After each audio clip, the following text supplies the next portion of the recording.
Assalamualaikum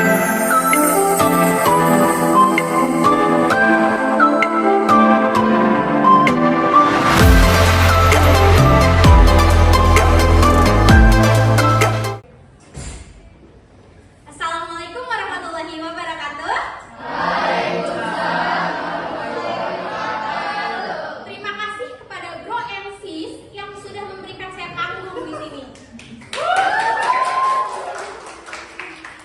Sebenarnya saya tuh di sini agak ke pressure ya sama ibu bapak dosen yang sangat lucu tadi itu. Tapi di sini saya nggak akan ngapa-ngapain. Saya di sini cuma mau bercerita. Cerita pertamanya itu tentang minggu-minggu pertama saya di Bandung. Saya tuh dulu punya cita-cita buat tinggal sendiri di Bandung. Dan akhirnya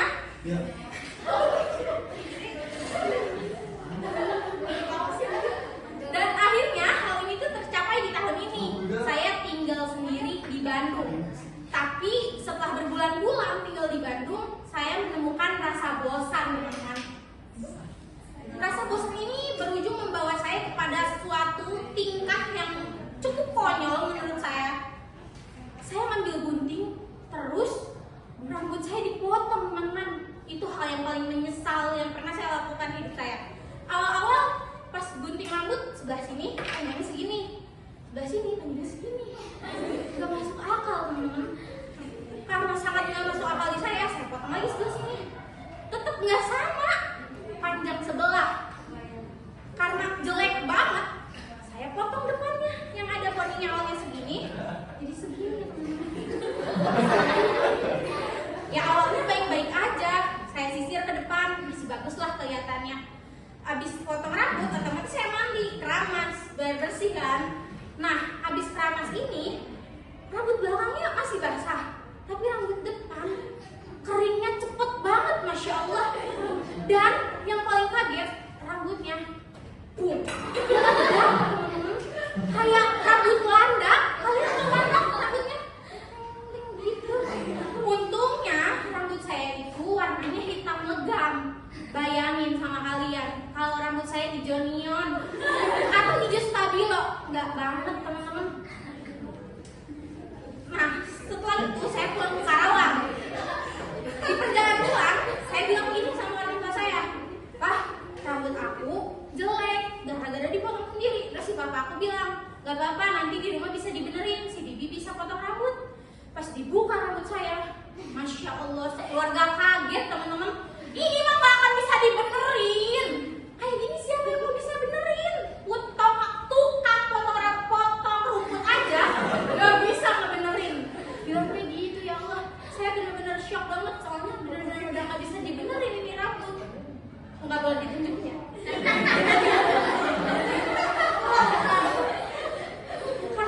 Nah, ngomong-ngomong tentang saya pulang ke Karawang, saya ini di Karawang nggak tinggal sama orang tua saya, teman-teman. Saya tinggalnya sama nenek saya. Karena nggak tinggal sama orang tua, jadinya saya tuh nggak terlalu akrab gitu sama keluarga sendiri. Terlebih sama adik bungsu yang jarak usianya tuh jauh banget. Saya SMA, dia baru lahir. Gak suka saya sebenarnya, tapi ya gimana, udah lahir kan. Nah, karena nggak serumah, jadi nggak akrab dan jarang ketemu juga. Pertama kali saya ketemu dia, saya inget banget adik bungsu saya ini yang cewek bilang apa ke saya.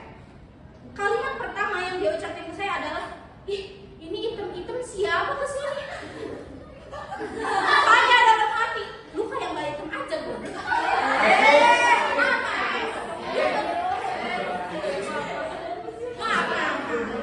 Dia bilang kayak gitu ke saya.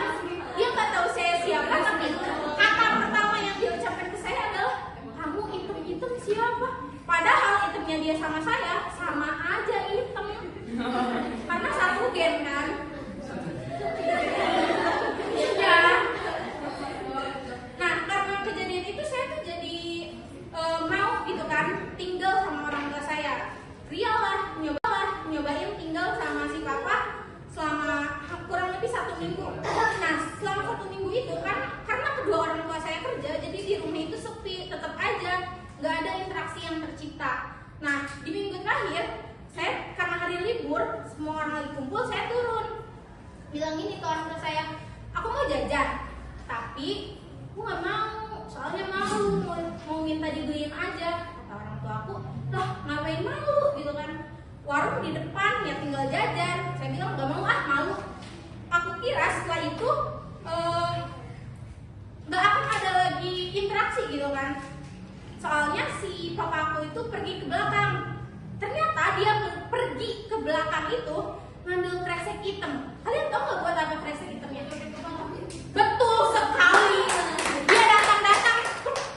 Ya Allah, kaget banget. Aku kira mau diculik, tapi ditutupin kepala sambil bilang, namanya jajan mah geus uhuluan ieu mah era. Masya Allah, sangat tidak patut dicontoh orang tua seperti itu. Tapi nggak apa-apa. Terus, oh iya, waktu itu tuh saya tuh pernah nganter nenek saya berobat.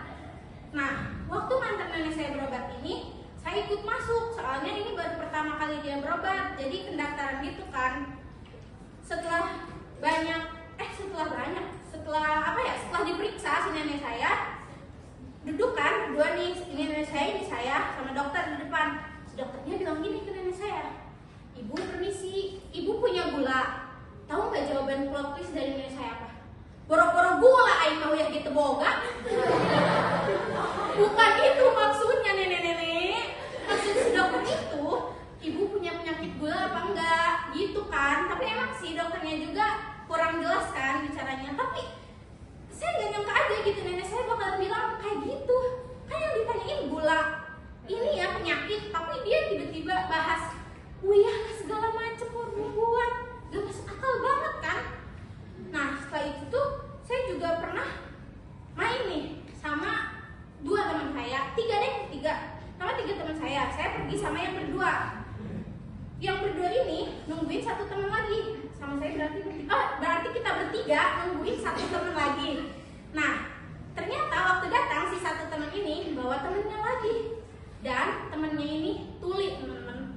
Otomatis saya untuk memulai percakapannya padahal, halo kamu tuli ya? Saya bilang gitu. Tapi saya dimarahin sama teman saya yang satu lagi.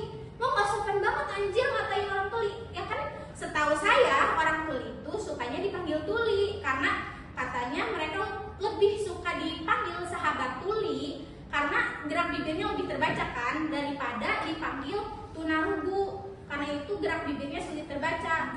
Nah saat saya lagi debat sama temen yang katanya nggak sopan bilang tuli, satu temen yang membawa si tuli ini tiba-tiba nyontek gini, kalian tuh gak usah ribut ya, mau tuli kek mau tunarungu kek, yang jelas dia tuh nggak bisa dengar katanya. Lah emang iya kan nggak bisa dengar, gitu lah. Orang juga tahu. Iya ya orang juga tahu tuli maksudnya, tapi yang nggak usah gitu juga. Nah setelah itu tuh saya juga punya cerita di sekolah nih. Di sekolah saya itu pernah terjadi kesurupan massal, teman-teman. Kesurupan massal ini biasanya si korban yang kesurupannya ini dikumpulin di tiap-tiap kelas yang berbeda. Kebetulan sekali hari itu tuh kesurupan massalnya lebih banyak mungkinnya daripada sebelumnya. Jadi si korban itu disimpan di kelas ujung, yaitu kelas saya yang biasanya jarang sekali disimpan buat orang-orang yang sakit. Tapi hari itu orang yang kesurupan tumben sekali dimasukin ke kelas saya. Anak-anak kelas saya tuh nggak ada yang tahu gitu kalau misalkan di dalam kelas ada orang yang lagi kesurupan dan lagi disembuhin sama orang tuanya. Tiba-tiba temen cowok kelas saya buka pintu sambil ditendang sambil bilang gini, aing mau. Bayangin di dalam kelas lagi ada orang tuanya yang berusaha nyembuhin si anak yang lagi kesurupan, ada orang yang masuk kelas ambil gaya-gaya tadi. Keterlaluan banget itu orang. Terus yang terakhir nih saya ceritanya. Terakhir ya saya ceritanya. Ini cerita saya waktu SMP. Saya SMP itu biasanya jalan kaki, kalau enggak ojek ya numpang sama sama temen, tapi dianterin sama bapaknya. Nah karena terlalu sering dianterin sama bapaknya, waktu saya ojek turun salim guys sama tukang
nggak mendidik nih.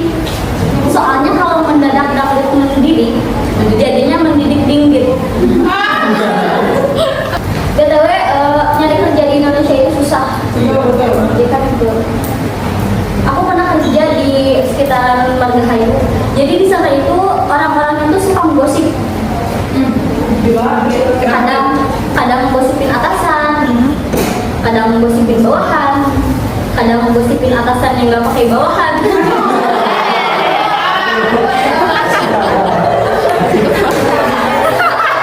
Tapi kalau bagaimana susah mencari kerja, kita harus tetap bersyukur. Kayak temen aku, dia namanya Plastik. Dia makan sehari nasi 5 butir, kecap 2 tetes. Temennya mie, tapi kardusnya.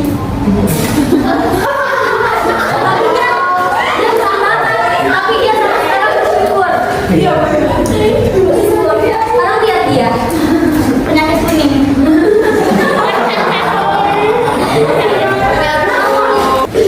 William Shakespeare pernah berkata, apalah arti nama jika sebuah tangkai mawar diganti namanya, ia tetap menjadi tangkai mawar.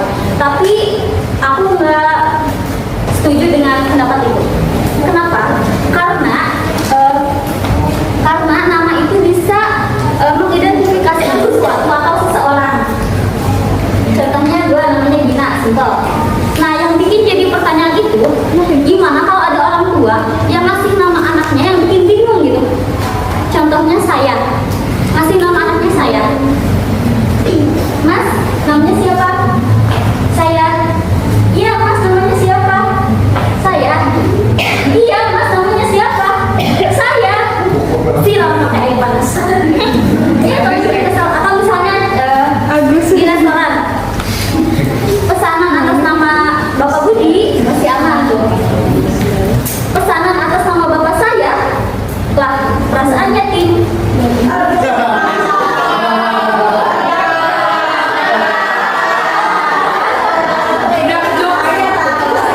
Itu tuh baru perumpamaan nama buat orang.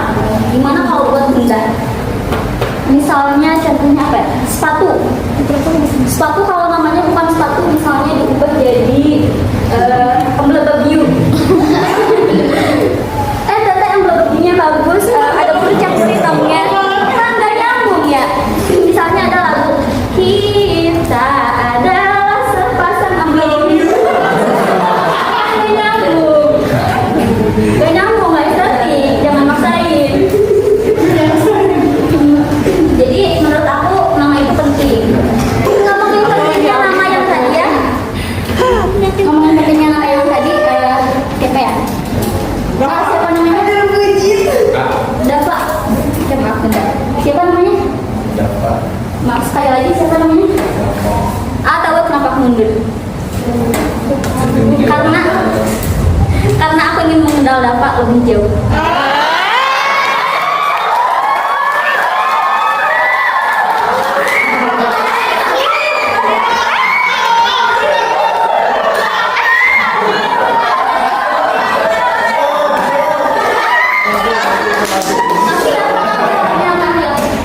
Hari Kamis. Salah. Kali ini Dafa bantah.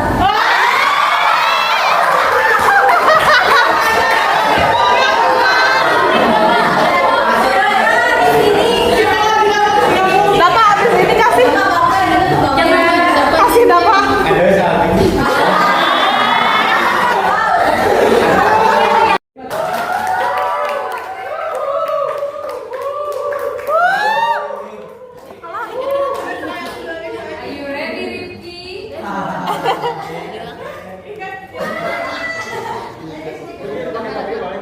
Pakai topi.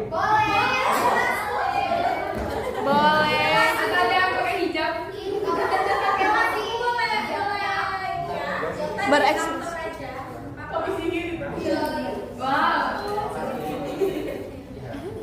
Mirip Gading Martin.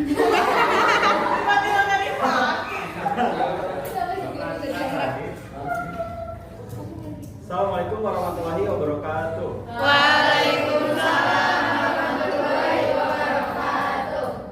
Ada yang udah kenal belum sama aku siapa? Belum. Masa belum sampai sekarang?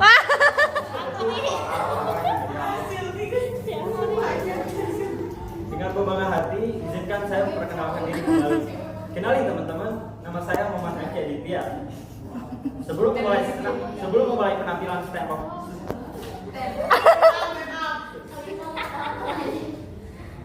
sebelum memulai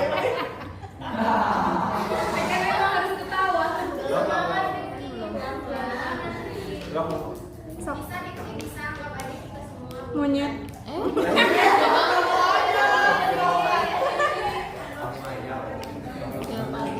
Assalamualaikum warahmatullahi wabarakatuh.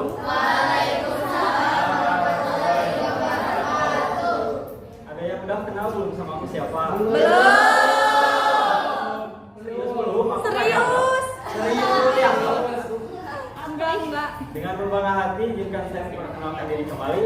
Kenali teman-teman, nama saya Muhammad Rifki Aditya. Sebelum memulai penampilan stand up komedi, izinkan saya berpantun terlebih dahulu. Apakah boleh? Ingatkan Belum. apa? Tapi jangan dibantu cakapnya ya, karena saya udah cakap duluan.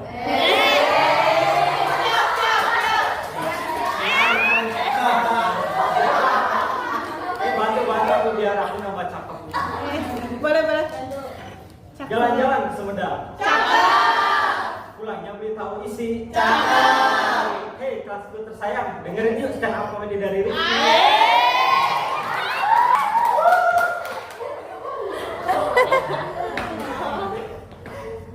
Kalian tahu nggak teman-teman? Apa tuh? Kalian tahu nggak teman-teman? Kalian tahu nggak teman-teman? Kalian tahu nggak teman-teman?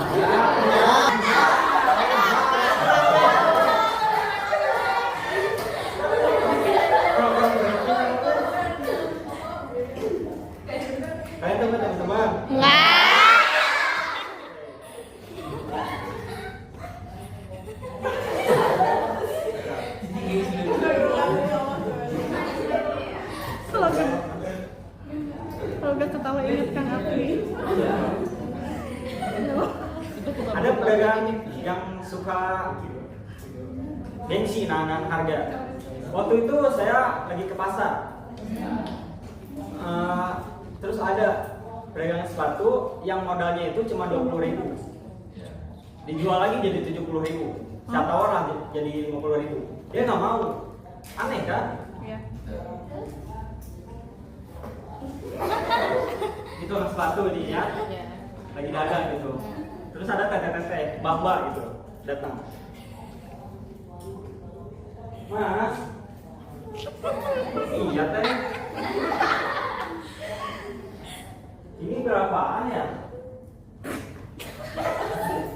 Oh, ini 70.000 teh. Aduh, mahal ya mas. Gak bisa kurang. Gak bisa teh. Udah dari sananya 50 ah. Belum dapat. Gak dapat modalnya segitu mah. Nah, tapi si pembeli juga punya trik tersendiri. Ya udah, tinggalin deh si pedagangnya teh. Ngerti juga dipanggil. Nah, kenapa nggak ditengok ya? Nggak dipanggil ya?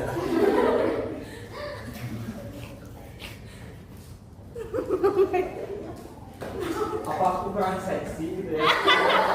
Padahal udah pakai rok mini, udah pakai tank top juga. Kenapa nggak dipanggil ya? Kapan rekaman?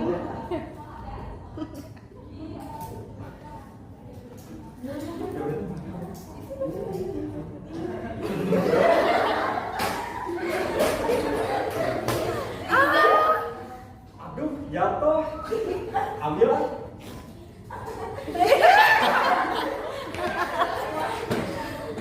Oh, nggak juga ya. Apa yang kurang ya? Atau harus sambil joget di jalan?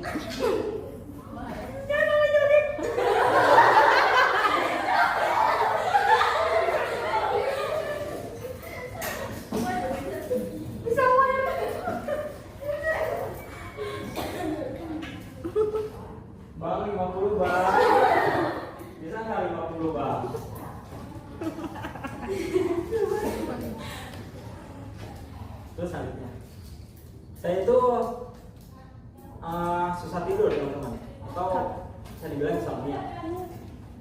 Kadang-kadang tiap malam itu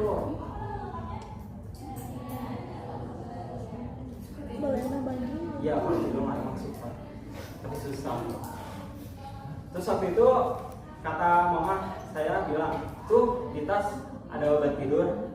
Saya ambil lah tasnya. Saya ambil tas mama saya, terus saya buka.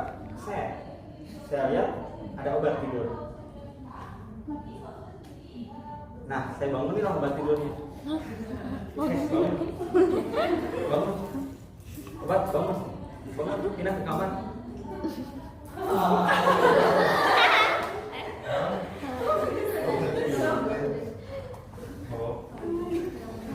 Humornya tak Indonesia itu, apa Indonesia itu terkenal akan sumber daya alamnya, benar nggak? Betul. Tapi kenapa masih banyak orang-orang miskin? Terus sekarang saya mikir gini. Kemarin saya mikir gini. Beda-beda mikirnya.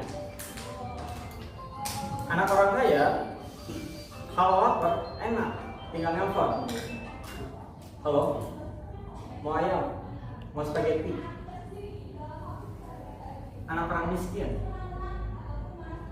mau ayam, mau spaghetti. Ini, gak nelfon, merenung. Sekian penampilan dari saya.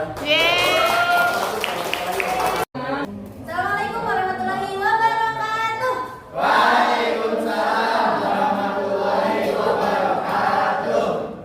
Kenalin teman-teman, nama aku siapa?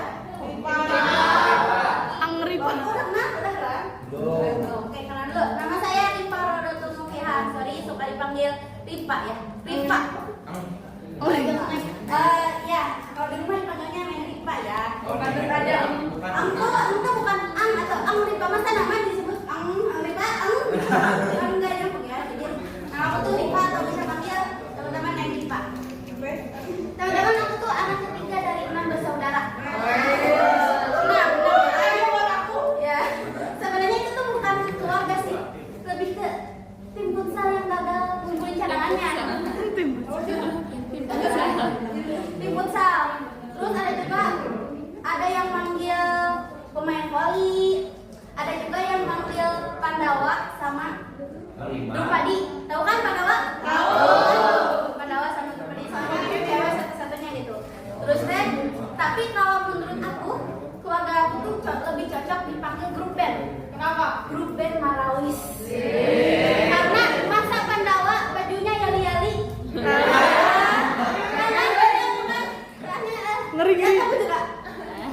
Jadi teman-teman kalau ada hajatan bisa panggil grup band Marawis ya. Ngomongin tentang keluarga nih. Ibu aku meninggal 4 tahun yang lalu. Bener nih, beneran. Teman-teman kita kan sama masnya ya. Pas ibu aku meninggal tuh banyak banget orang yang datang. Itu di rumahku ada lapangnya sampai penuh. Masya Allah. Aku yang masih linglung gitu, ini air pada ngeliat atau nonton konser ya, penuh banget gitu. Terus aku tuh paling kesel sama masyarakat atau ibu-ibu yang ngeliat aku tuh kayak anak fakir miskin yatim piatu anak gelandangan. Gini ya, pas aku duduk ini kan aku lagi linglung, tiba-tiba dia datang. Neng, heyo, sing sabar ya Neng, sing sabar. Nanti kalau makan ke ibu aja, kalau misalnya nggak ada uang ke ibu aja, nanti malam tidur di ibu aja. Makasih ya Bu, tapi maaf, rumah saya lebih enak daripada.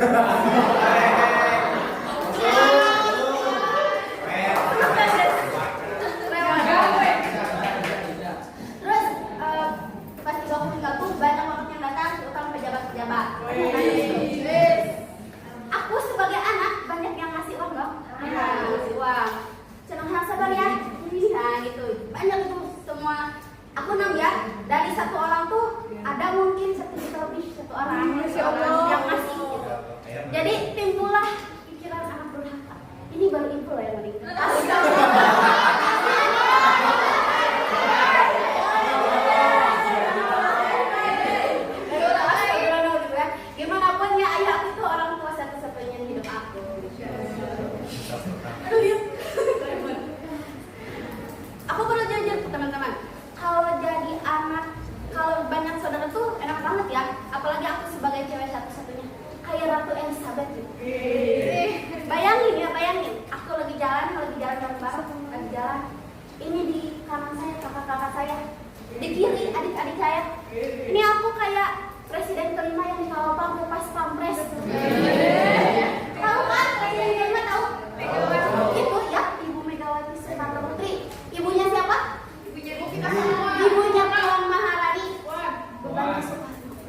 sama bebannya rakyat Indonesia. Enak.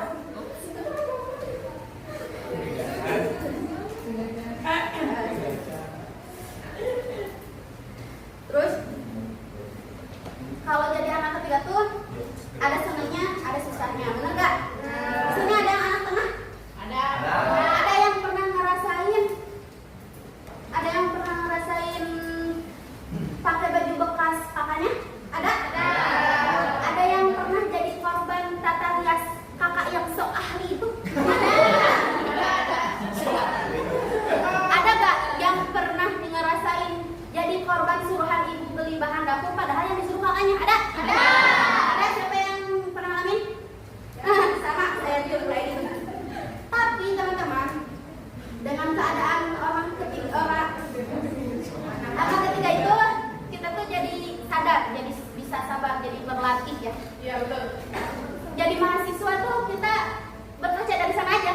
Contohnya kita harus sabar, punya kelas bekasnya kakak tingkat.